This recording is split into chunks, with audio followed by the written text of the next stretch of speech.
Praise the Lord. എല്ലാവർക്കും സ്നേഹവന്ദനം. ഇന്ന് 2025 ഫെബ്രുവരി മാസം 8-ാം തീയതി, 2-ാം ശനിയാഴ്ച. ഈ പ്രഭാത സമയത്ത് കർത്താവിൻ്റെ സന്നിധിയിൽ ദൈവവചനവുമായി അല്പസമയം ചിലവഴിക്കുവാൻ സർവശക്തനായ ദൈവം ഒരുക്കി തന്ന നല്ല സന്ദർഭത്തെ ഓർത്തുകൊണ്ട് കർത്താവിന് മഹത്വം കരേറ്റുന്നു. അല്പസമയത്തെ വചനധ്യാനത്തിനായി 1 കൊരിന്ത്യർ ലേഖനം 4-ാം അധ്യായത്തിൻ്റെ 1-2 വാക്യങ്ങൾ കുറുവാക്യമായി വായിച്ചുകൊണ്ട് ആ ഭാഗത്ത് പറഞ്ഞിരിക്കുന്ന ചില ചിന്തകൾ ഒരുമിച്ച് ധ്യാനിക്കുവാൻ കർത്താവ് നമ്മെ സഹായിക്കുമാറാകട്ടെ. ഞങ്ങളോ ക്രിസ്തുവിൻ്റെ ശുശ്രൂഷകന്മാരും ദൈവമർമ്മങ്ങളുടെ ഗൃഹവിചാരകന്മാരും എന്നിങ്ങനെ ഓരോരുത്തൻ എണ്ണിക്കൊള്ളട്ടെ. ഗൃഹവിചാരകന്മാരിൽ നിന്ന് അന്വേഷിക്കുന്നതോ അവർ വിശ്വസ്തരായിരിക്കണം എന്നത്രേ. അനുഗ്രഹിക്കപ്പെട്ട ഒരു വേദഭാഗമാണ് നമുക്ക് വായിക്കുവാനായിട്ട് കഴിഞ്ഞത്. അപ്പോസ്തലനായ പൗലോസിൻ്റെ രചനകളിൽ അനുഗ്രഹിക്കപ്പെട്ട ദൈവശാസ്ത്ര ചിന്തകൾ ഒന്നുപോലും മാറ്റിവെക്കുവാൻ കഴിയാത്ത രീതിയിൽ നമുക്ക് കാണുവാനായിട്ട് കഴിയുന്നുണ്ട്. തിരുവചനം വിശ്വാസ ജീവിതത്തിൽ ഉള്ള വ്യക്തിത്വങ്ങൾക്കും വിശ്വാസ ജീവിതത്തിലേക്ക് വരാത്തവർക്കും ഒരുപോലെ ക്രിയ ചെയ്യുന്ന ഒന്നാണ്. വിശ്വാസ ജീവിതത്തിലേക്ക് വരാത്തവരെ വിശുദ്ധ തിരുവെഴുത്ത് അഭിസംബോധന ചെയ്യുന്നത് സ്വാഭാവിക മനുഷ്യർ എന്നാണ്. സ്വാഭാവിക മനുഷ്യന് തിരുവചന ധ്യാനങ്ങൾ ക്രിസ്തുവിലേക്കുള്ള വഴികാട്ടിയായി, മാനസാന്തരത്തിലേക്ക്, വീണ്ടും ജനന അനുഭവത്തിലേക്കുള്ള ഉപാധിയായി വിശുദ്ധ തിരുവെഴുത്തുകളെ മനസ്സിലാക്കുവാൻ കഴിയുന്നുണ്ട്. എന്നാൽ വിശ്വാസ ജീവിതത്തിലേക്ക് വന്ന ഒരു വ്യക്തിക്ക് ഇതൊരു ആത്മീക ആഹാരമായി, ആത്മീക ഭോജനമായി, ദൈവീക വെളിപ്പാടിൻ്റെ കലവറയായി ക്രിസ്തു എന്ന തലയോളം സകലത്തിലും വളർച്ച പ്രാപിപ്പാനുള്ള ആത്മീക ആഹാരമായി തിരുവെഴുത്തിനെ നമുക്ക് കാണുവാൻ കഴിയുന്നുണ്ട്.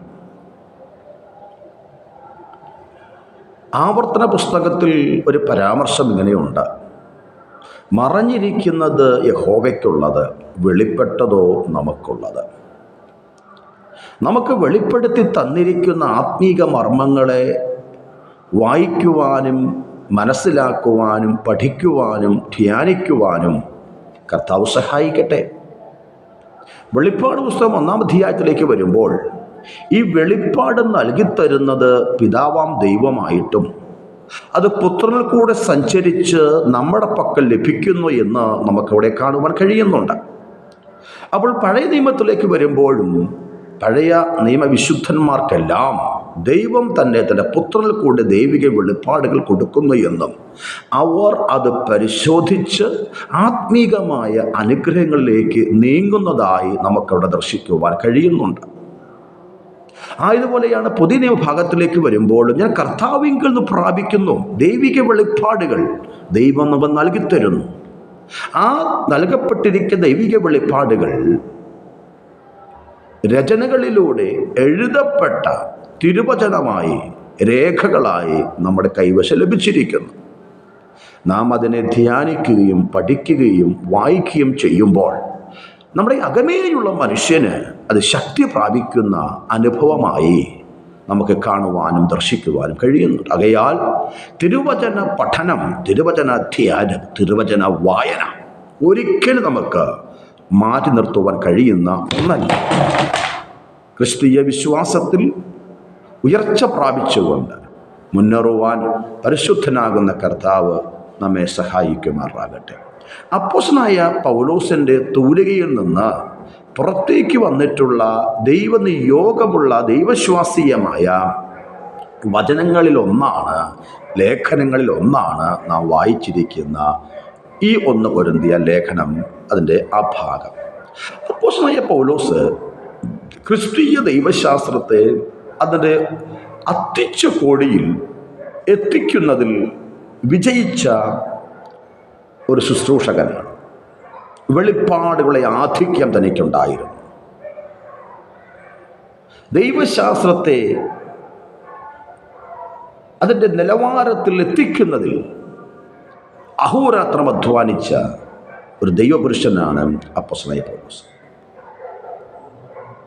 അപ്പോൾ തന്നെ തന്നെ ഏൽപ്പിച്ച പ്രേക്ഷിത ദൗത്യം, ക്രൂശിക്കപ്പെട്ട ക്രിസ്തുവിനെ ഞങ്ങൾ പ്രസംഗിക്കുന്നു പറഞ്ഞുകൊണ്ട് സുവിശേഷത്തിൻ്റെ ദീപശിഖ തന്നാലാവോളം ലോകത്തിൻ്റെ അറ്റത്തോളം എത്തിക്കുന്നതിൽ വിജയിച്ച ഒരു ശുശ്രൂഷകനാണ് അപ്പോസ്തലനായ പൗലോസ്. എന്തുകൊണ്ടും തൻ്റെ രചനകളും തൻ്റെ പ്രവർത്തനങ്ങളും ഒരു ശുശ്രൂഷകന്, ഒരു ദൈവപുരുഷന്, ഒരു ദൈവവിശ്വാസിക്ക് പ്രചോദനം നൽകിത്തരുന്ന ഒന്ന് തന്നെയാണ്. നാം ഇവിടെ വായിച്ചിരിക്കുന്ന ഭാഗം, ഞങ്ങളോ ക്രിസ്തുവിൻ്റെ ശുശ്രൂഷകന്മാർ. അപ്പോസ്തലനായ പൗലോസ്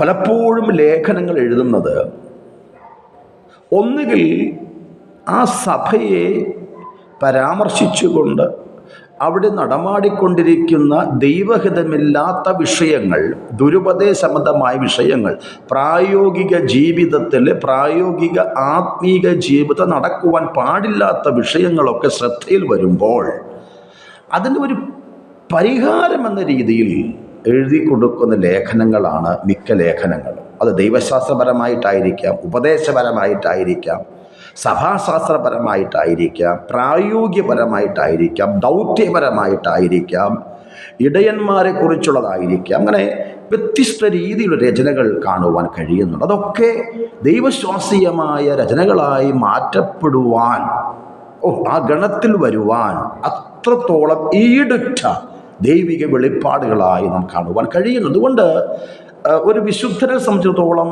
ആ വിശുദ്ധൻ്റെ പ്രഭാഷണങ്ങൾ, ധ്യാനങ്ങൾ, പഠനങ്ങൾ, എല്ലാ സ്പീച്ചുകളും എഴുത്തുകളും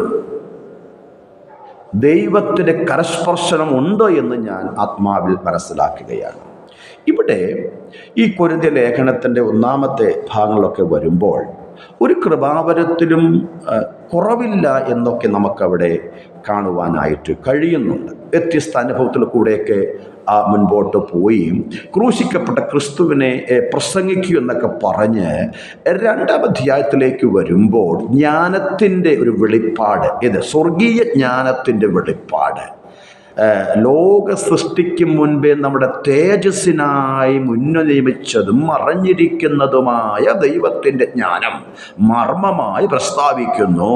ലോകാരംഭങ്ങൾക്ക് മുൻപ് നമ്മുടെ മേൽ വ്യാപരിക്കുവാൻ പോകുന്ന തേജസ്സിനെ കുറിച്ചുള്ള വെളിപ്പാട് താൻ പറഞ്ഞു വന്നിട്ട് അത് ഗ്രഹിക്കണമെങ്കിൽ ആത്മീകന് മാത്രമേ കഴിയുകയുള്ളൂ എന്ന് പരാമർശിക്കുകയും അപ്പോൾ തന്നെ സ്വാഭാവിക മനുഷ്യനെയും പ്രാകൃത മനുഷ്യനെയും, സ്വാഭാവിക മനുഷ്യനും പ്രാകൃത മനുഷ്യനും ഒന്നാണ്, ജഡീക മനുഷ്യനെയും, ഒന്നുകൂടെ ആവർത്തിക്കുന്നു, ആത്മീക മനുഷ്യനെയും സ്വാഭാവിക മനുഷ്യൻ അല്ലെങ്കിൽ പ്രാകൃത മനുഷ്യൻ, മൂന്നാമതായിട്ട് ജഡീകിനെയും വരച്ചു കാണിച്ചുകൊണ്ട് പൗലോസ് മുൻപോട്ട് പോകുകയാണ്. അത് കഴിഞ്ഞ് 3-ാം അധ്യായം 10-ാമത്തെ വാക്യത്തിലേക്കൊക്കെ വരുമ്പോൾ നാം ഇടുന്ന അടിസ്ഥാനം ഏതാണ്, നമ്മുടെ ശുശ്രൂഷയുടെ തലം ഏതാണ്, നമ്മുടെ ശുശ്രൂഷ എങ്ങനെയാണ്, നമ്മുടെ ആത്മീക ജീവിതം എങ്ങനെയാണ്, അതിനെയൊക്കെ പരിശോധിക്കുന്ന ഒരു പരിശോധനയുടെ ദിനമുണ്ടെന്നും ആ ദിവസം പരിശോധനയുടെ ഹാൾ, പരിശോധന മുറി, പരിശോധനയുടെ ദിവസമുണ്ട് എന്ന് പറഞ്ഞ് മുൻപോട്ട് പോയി വീണ്ടും ആവർത്തിക്കും. നാം ഓരോരുത്തരും ക്രിസ്തുവിൻ്റെ മന്ദിരമാണ്, ദൈവത്തിൻ്റെ മന്ദിരമാണ്, ദൈവത്തിൻ്റെ ആലയമാണ്. എന്നിലും നിങ്ങളിലും ദൈവാത്മാവ് വസിക്കുന്നു എന്നും നാം യേശു ക്രിസ്തുവിനെ ധരിച്ചിരിക്കുന്നു എന്നൊക്കെ പറഞ്ഞുകൊണ്ട് ക്രിസ്തീയ ദൈവശാസ്ത്രത്തിൻ്റെ പരമകാഷ്ഠയിലേക്ക് നീങ്ങുന്ന അപ്പോസ്തലനെ കാണുവാൻ കഴിയുന്നു. അങ്ങനെ പറഞ്ഞു വന്നിട്ട് എടുത്തു പറയുകയാണ്, ഞങ്ങൾ ക്രിസ്തുവിൻ്റെ ശുശ്രൂഷകന്മാർ. ഏകവചനമല്ല, അതൊരു ബഹുവചനമാണ്. ഞങ്ങൾ ശുശ്രൂഷ ഒറ്റയ്ക്ക് ചെയ്യുന്ന ഒന്നല്ല, അതൊരു ടീം വർക്കായി ചെയ്യുന്ന ഒന്നാണ്. 2 കൊരിന്ത്യർ ലേഖനം 4-ാം അധ്യായത്തിലേക്ക് വരുമ്പോഴും അത് 1-ാമത്തെ വാക്യത്തിൽ കാണുവാൻ കഴിയുന്നത്, അതുകൊണ്ട് ഞങ്ങൾക്ക് കരുണ ലഭിച്ചിട്ട് തൻ്റെ പ്രേക്ഷിത പ്രവർത്തനത്തിലും തൻ്റെ സഹപ്രവർത്തകരെ കാണുവാൻ കഴിയുന്നുണ്ട്.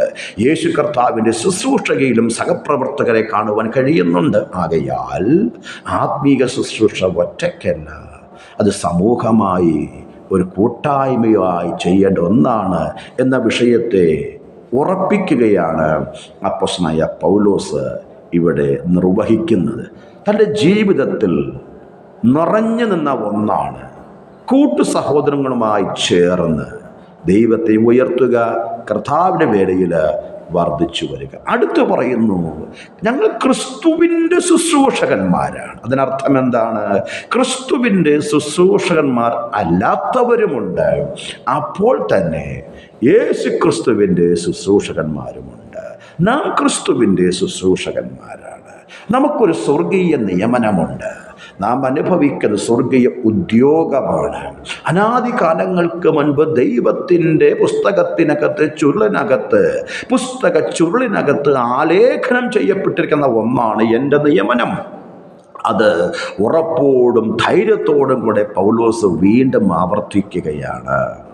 യേശു കർത്താവ് ശിഷ്യന്മാരെ തിരഞ്ഞെടുക്കുവാൻ തുടങ്ങിയപ്പോൾ, അപ്പോസ്തലന്മാരെ തിരഞ്ഞെടുക്കുവാൻ തുടങ്ങിയപ്പോൾ രാത്രി മുഴുവനും അവർക്ക് വേണ്ടി പ്രാർത്ഥിക്കുന്ന ഒരു ഗുരുവിനെ കാണുവാൻ കഴിയുന്നുണ്ട്. ഇന്നത്തെ നിയമനമൊക്കെ അവിടെ നിൽക്കട്ടെ, ഞാൻ വേദപുസ്തകത്തിലേക്ക് ഞാൻ വരികയാണ്. പ്രാർത്ഥനയിൽ കൂടെ ശുശ്രൂഷകന്മാരെ നിയോഗിക്കുന്നത് എന്തിന്? എന്നോട് കൂടെ ഇരിക്കുവാനും ദൈവരാജ്യം പ്രസംഗിക്കുവാനും എൻ്റെ ദൗത്യം അധികാരത്തോടു കൂടെ ചെയ്യേണ്ടതിന് ഞാൻ അവരെ തിരഞ്ഞെടുത്തിരിക്കുന്നു. നമ്മളെ തിരഞ്ഞെടുത്തിരിക്കുന്നു. നമ്മുടെ പക്കൽ അധികാരമുണ്ട്. അധികാരം പ്രയോജനപ്പെടുത്തുവാൻ സർവശക്തനായ ദൈവം നമ്മെ സഹായിക്കുമാറാകട്ടെ. അടുത്ത് പറയുന്നു, നാം ദൈവ മർമ്മങ്ങളുടെ ഗൃഹവിചാരകന്മാരാണ്. നമ്മൾ ലേഖനം ചെയ്യപ്പെട്ടിരിക്കുന്ന, നമ്മളിൽ പെയ്തിറങ്ങിയിരിക്കുന്ന, നമ്മളിൽ നിക്ഷേപിച്ചിരിക്കുന്ന ആത്മീക മർമ്മങ്ങളുണ്ട്, ദൈവിക വെളിപ്പാടുകളുണ്ട്. നാം അതിൻ്റെ ഗൃഹവിചാരകന്മാരാണ്. അതിനു മുൻപുള്ള അധ്യായങ്ങൾ വായിക്കുമ്പോൾ അത് ശക്തമായി പറയുകയാണ്, ഞങ്ങൾ ലോകത്തിൻ്റെ ജ്ഞാനമല്ല സംസാരിക്കുന്നത്, നശിച്ചു പോകുന്ന ലോകത്തിൻ്റെ ജ്ഞാനമല്ല. 2-ാം അധ്യായത്തിൻ്റെ 6-ാമത്തെ വാക്യം, 1 കൊരിന്ത്യർ 2:6. നശിച്ചു പോകുന്ന ലോകത്തിൻ്റെ ജ്ഞാനമല്ല ഞങ്ങൾ പ്രസംഗിക്കുന്നത്, പ്രഭുക്കന്മാരുടെ ജ്ഞാനവുമല്ല ഞങ്ങൾ പ്രസംഗിക്കുന്നത്, മറിച്ച് ലോകാരംഭങ്ങൾക്ക് മുൻപ് നമ്മുടെ മേൽ വ്യാപരിക്കുവാൻ പോകുന്ന തേജസ്സിനെ കുറിച്ചാണ്. അതൊരു ആത്മീക മർമ്മമായി ഞാൻ പ്രസ്താവിക്കുന്നു. ഈ വെളിപ്പാട് നമ്മുടെ പക്കൽ നിക്ഷേപിച്ചിരിക്കുന്നു. നശിച്ചു പോകാത്ത ഒരു നിക്ഷേപപാത്രമായി ദൈവം നമ്മളെ കണ്ടിരിക്കുന്നു. അപ്പോൾ നാം ഒരിക്കലും കേവലം മന്ദിരങ്ങൾ മാത്രമല്ല, ആത്മീക മന്ദിരങ്ങൾ മാത്രമല്ല, ദൈവീക മർമ്മങ്ങൾ ആലേഖനം ചെയ്യപ്പെട്ടിരിക്കുന്ന നിക്ഷേപപാത്രങ്ങളാണ്. ദൈവത്തിൻ്റെ ശക്തി നമ്മുടെ മേൽ തന്നിരിക്കുന്ന നിക്ഷേപപാത്രങ്ങളാണ് നാം ഓരോരുത്തരും.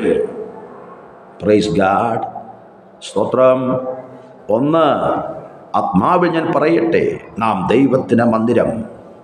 2, ദൈവീക മർമ്മങ്ങൾ ആലേഖനം ചെയ്യപ്പെട്ടിരിക്കുന്ന നിക്ഷേപപാത്രങ്ങൾ.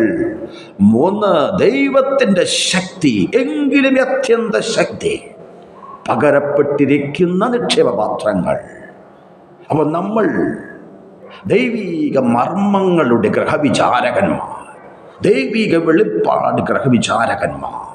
പത്മോസ് ലേഖനായി കിടന്നപ്പോൾ ആത്മവിവശതയിൽ കൂടെ അവൻ്റെ മേൽ ഇറങ്ങി വന്ന ആത്മീക മർമ്മങ്ങൾ ഞാൻ കർത്താവിങ്കിൽ നിന്ന് പ്രാപിച്ച് എടുത്തിരിക്കുന്ന ലഭ്യമായിരിക്കുന്ന ആത്മീക മർമ്മങ്ങൾ അല്പസമയ വിശ്രമത്തിന് വേണ്ടി പ്രാർത്ഥിക്കുവാൻ വേണ്ടി കയറിയപ്പോൾ വിവശത അനുഭവിച്ച് ജാതീയ സമൂഹത്തിലേക്ക് സുവിശേഷം എത്തേണ്ടതിൻ്റെ ആവശ്യകതയും ദർശനത്തിൽ കൂടെ വെളിപ്പാട് ഇറങ്ങി വന്ന് ശുശ്രൂഷയ്ക്ക് പോകുന്ന പത്രോസിനെ പോലെയും നാം മനസ്സിലാക്കുക. നാം ഓരോരുത്തരും നമ്മുടെ പക്കൽ ഏൽപ്പിച്ചിരിക്കുന്ന ആത്മീക മർമ്മങ്ങൾ ഇറവിചാരകന്മാരാണ് എന്ന വസ്തുത നാം മറന്നുപോകരുത്. ആകയാൽ ഈ ആത്മീക മർമ്മങ്ങളെ മനസ്സിലാക്കുവാൻ ആത്മീയ മർമ്മങ്ങൾ ലഭ്യമായിരിക്കുന്നത് അഗ്രഗണ്യനായിരുന്നു പഴയ നിയമത്തിൽ ദാനിയേൽ എന്ന് പറയുന്ന വ്യക്തി.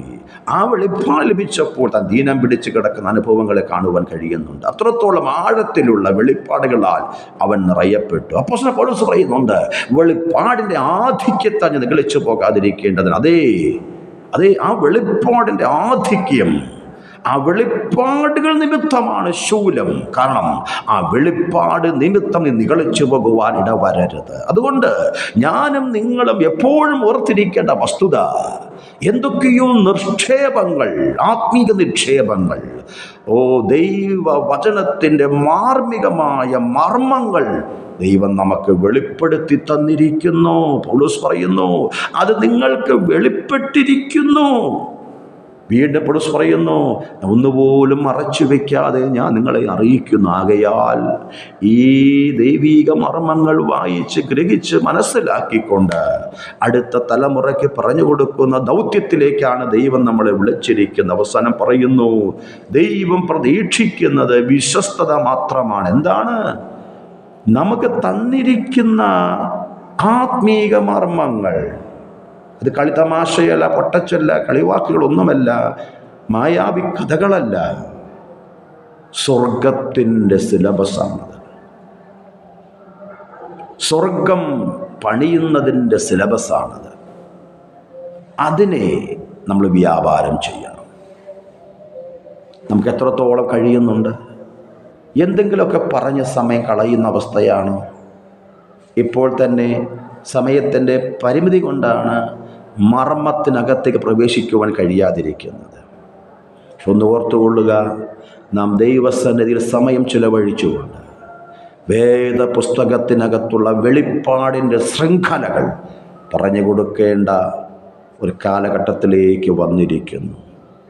വെളിച്ചമുണ്ടാകട്ടെ എന്ന് പറഞ്ഞ് സൃഷ്ടിപ്പ് നടത്തി പുതുവാന ഭൂമി വരെയുള്ള അനുഭവങ്ങൾ ആത്മവിവശതയിൽ ഉയർന്ന ഒരു മലയിൽ കൊണ്ടുപോയി വരുവീൻ, ഞാൻ എൻ്റെ കാന്തിയെ കാണിച്ചു തരാമെന്ന് പറയുന്ന, അത് കഴിഞ്ഞ് പുതുവാന ഭൂമിയും അതിൻ്റെ അവസ്ഥകളും മാർമികമായ വിഷയങ്ങൾ വേദപുസ്തകത്തിനകത്ത് ആലേഖനം ചെയ്യപ്പെട്ടിരിക്കുമ്പോൾ വസ്തുതാപരമായി കാര്യകാരണ സഹിതം പുത്തൻ തലമുറയ്ക്ക് പറഞ്ഞു കൊടുക്കേണ്ട ഉത്തരവാദിത്വം നമ്മുടെ പക്കൽ കിടക്കുമ്പോൾ ദൈവം ആഗ്രഹിക്കുന്നത് ആ ഉത്തരവാദിത്വത്തിൽ എത്രത്തോളം വിശ്വസ്തത നാം കാണിക്കുന്നുണ്ട് എന്നുള്ളതാണ്. ശുശ്രൂഷയിൽ നമുക്ക് എത്രത്തോളം വിശ്വസ്തത നമുക്ക് അനുഭവിക്കുവാനായിട്ട് കഴിയുന്നുണ്ട്.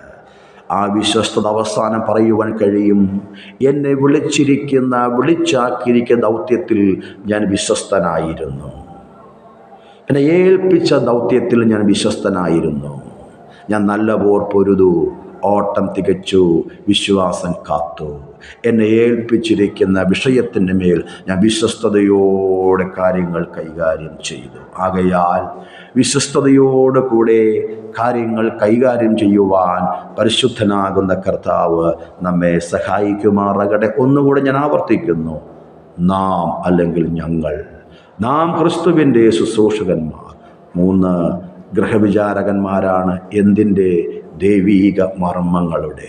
അത് നഷ്ടമായി പോകുവാൻ ഇടവരരുത്. അവസാനമായി പറയുന്നു, വിശ്വസ്തയോടുകൂടെ അത് പൂർത്തീകരിപ്പാൻ പരിശുദ്ധനാകുന്ന കർത്താവ് നമ്മെ സഹായിക്കുമാറാകട്ടെ. ഈ ഷോർട്ട് ആയിട്ടുള്ള ദൈവ സന്ദേശം നിങ്ങൾക്ക് അനുഗ്രഹമായി തീർന്നു എന്ന് ഞാൻ കർത്താവിൽ ആശിക്കുന്നു. ദൈവം നമ്മെ സമൃദ്ധിയായി അനുഗ്രഹിക്കുമാറാകട്ടെ. God bless U. പരിശുദ്ധ പിതാവേ, അനുഗ്രഹിക്കപ്പെട്ട ദൈവശബ്ദത്തിനായി സ്തോത്രം. ഇത് ശ്രമിക്കുന്ന ഏവർക്കും അനുഗ്രഹമാക്കി തീർക്കണമേ. യേശു ക്രിസ്തുവിൻ്റെ ധന്യമുള്ള നാമത്തിൽ തന്നെ. ആമേൻ, ആമേൻ. Thank you and God bless U.